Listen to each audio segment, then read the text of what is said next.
Baik, Bismillahirrahmanirrahim. Assalamualaikum warahmatullahi wabarakatuh. Bismillahirrahmanirrahim. Alhamdulillahirrahmanirrahim. Wa bihi nasta'in wa la umuri dunya waddin. Wassalatu wassalamu ala sayyidil mursalin amma ba'du. Pertama-tama, yang paling utama dan diutamakan oleh keutamaan lainnya, marilah kita panjatkan puji dan syukur kehadirat Tuhan Yang Maha Esa, yang mana karena rahmat dan hidayahnya kita bisa berkumpul pada kesempatan kali ini. Tak lupa pula salawat serta salam semoga senantiasa tercurah limpahkan kepada Habibana wa Nabiyana Muhammad sallallahu alaihi wasallam yang mana telah berjaya membawa kita dari zaman jahiliyah menuju ke zaman terang benderang dan globalisasi dunia pada kali ini. Sebelum memulai ke materi, perkenalkan nama saya Indrawan. Pada kesempatan kali ini saya akan mempresentasikan materi dari rangkuman 3 video untuk mata kuliah blockchain, dan untuk materi yang pertama yaitu berkenalan dengan teknologi blockchain. Langsung saja, untuk materi yang pertama adalah definisi dari blockchain. Sebelum berlanjut ke definisi dari blockchain, marilah kita mengenal sedikit sejarah dari blockchain itu sendiri, yaitu sejarah blockchain sendiri dimulai pada tahun 2009. Seseorang atau sekelompok orang yang menggunakan nama samaran Satoshi Nakamoto mengembangkan dan menciptakan sebuah blok Genesis atau blok awal di blockchain Bitcoin. Dan untuk definisinya tersendiri yaitu blockchain adalah transaksi digital yang diatur dalam potongan data yang disebut blok. Blok-blok ini terhubung satu sama lain melalui variasi kriptografi yang dikenal sebagai fungsi hashing. Blok-blok ini lalu membentuk sebuah rantai yang tidak terputus. Sebuah blockchain diprogram untuk mencatat tidak hanya transaksi keuangan, tetapi hampir semua yang berharga. Nama lain blockchain adalah sebuah buku besar yang terdistribusi atau distributed ledger, yang dimana materi ini dikutip dari sumber buku dari Wei Mengli. Dan untuk fungsi hashing itu akan dijelaskan di slide-slide berikutnya. Dan untuk contoh apa saja sih yang bisa tercatat di blockchain, itu banyak ya. Bisa seperti eh, sesuatu yang tidak membutuhkan kepercayaan satu sama lain, tetapi hanya memerlukan nilainya saja, seperti pembayaran bunga tanah atau eh, sewaan seperti kosan dan lain-lain. Lalu selanjutnya itu blockchain digunakan untuk melakukan transaksi dengan aman tanpa harus mempercayai sepenuhnya dari pihak lain. Karena dengan blockchain ini semua data yang diinput akan sepenuhnya transparan. Yang dimana berarti semua orang dapat melihat perubahan apa saja yang dilakukan, data apa saja yang ditambahkan. Database terdesentralisasi yang dibangun di atas blockchain dapat menghilangkan kebutuhan untuk percaya kepada badan pusat atau badan ketiga.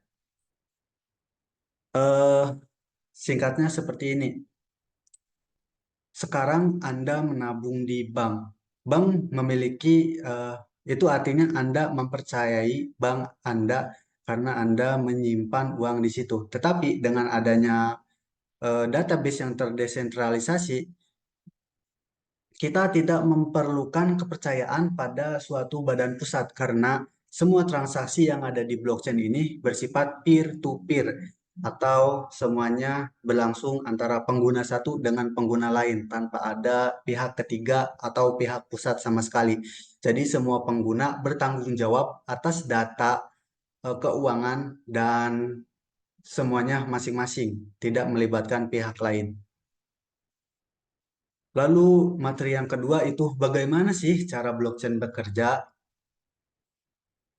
Nah, blockchain sendiri terdiri dari sejumlah blok dan setiap blok itu terdiri dari daftar transaksi dan stempel waktu atau timestamp.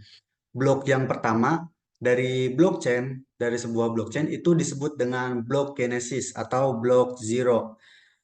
Nah, untuk blok Genesis itu adalah sebuah blok pertama dalam blockchain mata uang kripto. Blockchain terdiri dari serangkaian blok yang digunakan untuk menyimpan informasi terkait transaksi yang terjadi dengan jaringan blockchain. Nomor blok disebut sebagai tingginya pada blockchain. Jadi blok Genesis tingginya adalah 0 dan blok selanjutnya adalah 1 dan blok selanjutnya lagi adalah 2 dan blok selanjutnya lagi adalah 3 dan seterusnya sampai nomor yang tidak terhingga. Informasi yang dirangkai di setiap blok adalah salah satu hal yang membuat blockchain begitu berharga. Selanjutnya. Lalu yang selanjutnya adalah fungsi hashing. eh, Definisi dari fungsi hashing, yaitu fungsi hashing merupakan salah satu kunci utama dari blockchain, yang dimana fungsi hashing merupakan sebuah fungsi yang digunakan untuk mengacak sebuah kata menjadi kata lain yang tidak bermakna, dan sedapat mungkin kata hasil hashing tidak bisa ditebak dari kata apa kata tersebut berasal. Yang dimana kita bisa berikan contoh data pertama, data password, misal adalah Indrawan 123. Lalu setelah memasukkan fungsi hashing, misal SHH, SHA234 atau dan sebagainya, maka hasilnya akan menjadi data-data yang lebih panjang. Jika sebelumnya mungkin data awal atau passwordnya itu hanya berisi 4 kata atau 5 kata, maka setelah melalui fungsi hashing, kata-kata tersebut bisa menjadi eh, belasan atau bahkan puluhan kata yang random, yang berisi antara kata kecil, icon, huruf, ataupun tanda-tanda seperti hashtag, dan lain-lain. Yang dimana itu akan sepenuhnya mengasal. Lalu yang selanjutnya adalah keamanan blockchain.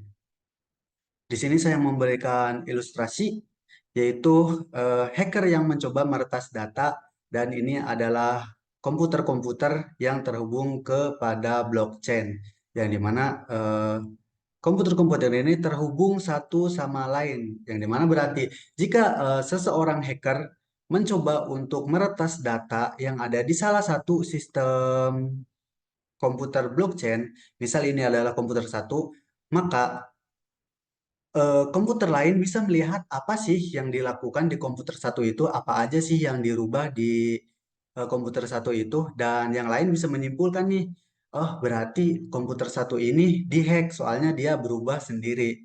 Nah, itulah yang membuat si blockchain ini sangat sulit untuk dihack karena semuanya terhubung satu sama lain dan tidak bisa sepenuhnya dirubah atau dimonopoli oleh suatu orang atau suatu lembaga. Yang artinya, jika seseorang ingin mencoba menghack sebuah data dari blockchain, maka mau tidak mau hacker tersebut harus meretas semua komputer yang terhubung di jaringan blockchain tersebut. Dan itu juga harus pada waktu yang bersamaan atau tidak berjeda terlalu jauh. Misal, jika menghack komputer pertama itu pada jam 10.15, maka pada jam 10.20 komputer 2 harus sudah dihack dan seterusnya sampai seluruh komputer yang entah antara belasan atau puluhan terjangkit atau sudah diubah datanya melalui hack tersebut. Yaitu selanjutnya ada apa itu mining? Apa itu mining? Mining adalah suatu proses melakukan penambangan untuk mendapatkan mata uang digital seperti Bitcoin, Ethereum, Dogecoin, Littlecoin, dan lain-lain. Mining atau mining atau menambang dapat diartikan sebagai proses menambahkan blok ke dalam blockchain. Yaitu untuk selanjutnya, marilah kita berkenalan dengan node khusus yang digunakan untuk mining. eh, untuk definisinya, yaitu node adalah perangkat fisik apapun yang dapat mengirim, menerima, atau meneruskan data dalam jaringan komputer.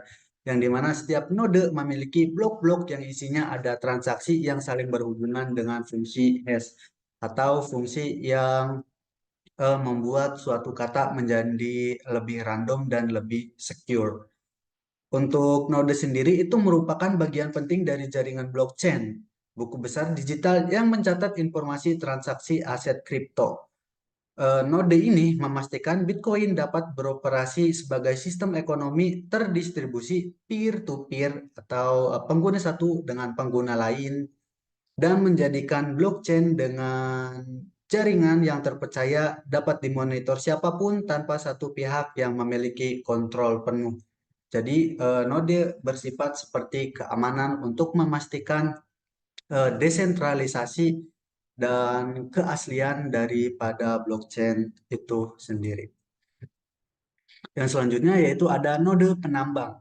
Komputer penambang atau mining computing bertugas sebagai komputer yang menambah blok di jaringan blockchain.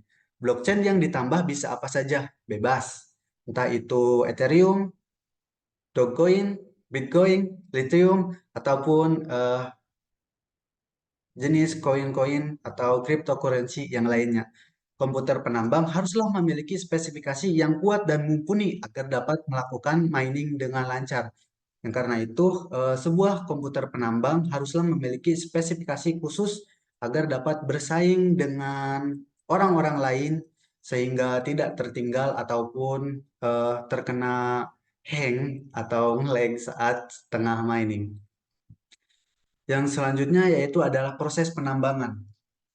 Dan untuk memperlambat laju perambanan blok ke blockchain, ada konsensus atau aturan khusus yang sudah menentukan tingkat kesulitan yang sudah disepakati bersama pada suatu platform blockchain. Yang dimana berarti jika ingin membuat dan menambahkan hash baru, itu harus sudah melewati standar-standar tertentu. Dan ini diatur oleh konsensus yang sudah disetujui atau disepakati oleh orang-orang yang berada pada jaringan blockchain tersebut. Jadi semakin banyak penambang, maka tingkat kesulitan konsensus juga akan semakin tinggi. Misal jika sebelumnya tingkat kesulitan konsensus pada suatu server blockchain adalah 5 karena hanya memiliki beberapa anggota, maka jika anggotanya sudah mencapai ribuan atau bahkan jutaan, maka kesulitannya pun akan menambah atau bertambah semakin jauh, semakin sulit sesuai dengan jumlah daripada pengguna atau miner. Lalu selanjutnya, apabila suatu hash sudah berhasil ditemukan dan ditambahkan, maka penambang harus membuat algoritma baru yang lebih sulit dengan menambahkan sesuatu agar kesulitan terus bertambah. Yang dimana perlu menggunakan nonce atau number use once dibuat untuk para penambang digunakan untuk sampai benar-benar menemukan nomor yang tepat. Dan nonce ini akan menjadi kunci yang harus dipecahkan oleh penambang berikutnya. Jadi apabila seseorang telah mendapatkan atau berhasil mendapatkan Bitcoin, berhasil menambahkan blok dan mendapatkan hadiah Bitcoin ataupun cryptocurrency yang lainnya, maka penambah tersebut harus menambahkan nonce atau number use once yang dimana itu akan menambahkan kesulitan yang harus dipecahkan oleh penambang di blok selanjutnya. Dan nonce ini akan membuat hash menjadi lebih sulit untuk dilakukan. Dan karena itu, kenapa sih? Dan karena itulah alasan kenapa sih semakin banyak blockchain maka semakin sulit juga untuk mendapatkan hash atau menambahkan blok kepada blockchain tersebut. Lalu selanjutnya, blok baru bisa ditambahkan setelah ada penambang tercepat yang berhasil membuat kode hash baru yang telah diimbuhi nonce dengan memastikan nonce tersebut membuat hashing berikutnya telah memenuhi target kesulitan. Dan dimana telah dijelaskan oleh saya tadi, apabila seseorang sudah berhasil mendapatkan hadiah setelah menambahkan blok pada suatu jaringan blockchain, maka orang tersebut wajib menambahkan suatu konten yaitu nonce agar kesulitan pada saat orang lain ingin mencoba menambahkan hash ke blok selanjutnya itu menjadi lebih sulit. Dan ini adalah penambang pertama yang berhasil memenuhi target dapat mengklaim hadiah dan dia dapat menambahkan blok ke dalam blockchain. Nah, karena sudah ada yang berhasil menambang, maka akan terbroadcast ke node lain dalam jaringan blockchain. Mereka juga akan memverifikasinya. Setelah terverifikasi, maka kegiatan mining di blok itu akan berhenti dan berpindah ke blok selanjutnya. Nah, jadi apabila seseorang sudah berhasil memenuhi target yang telah ditentukan oleh hash yang telah ditentukan oleh hash, maka dia bisa menambahkan blok baru ke dalam blockchain dan dapat mengklaim hadiahnya. Yang dimana di sini imbalan atau hadiah setelah berhasil menambahkan blok ke dalam blockchain adalah eh, 6,25 Bitcoin, yang mana pada tahun 2020 karena nilai Bitcoin sendiri itu berkurang setengahnya setiap 4 tahun. Ketika pertama kali ditambang di tahun 2009, hadiah dari Bitcoin adalah 50 Bitcoin dan itu terus berkurang sampai pada tahun 2020 hanya berhadiahkan 6,25 Bitcoin, yang mana tentunya tahun depan juga akan semakin berkurang. Untuk contoh lainnya yaitu untuk blockchain Ethereum, hadiahnya adalah 2 Ethereum per blok yang berhasil ditambahkan. Mungkin hanya itu saja presentasi yang dapat saya sampaikan pada kali ini. Mungkin masih banyak kekurangan, saya mohon maaf dan mungkin agak kurang jelas juga. Mohon dimaafkan juga karena saya masih seorang mahasiswa yang menuntut ilmu. Masih banyak kekurangan karena sebuah kemuliaan dan kesempurnaan hanyalah milik Tuhan semata. That's all for me. Langkung sahur pada carek bobon sapanon sarang capakan dagung cekap lumur sapunten permiosan istusono pamitan oge sanes kebusanan anak. Badeg dipungkas. Wassalamualaikum warahmatullahi wabarakatuh.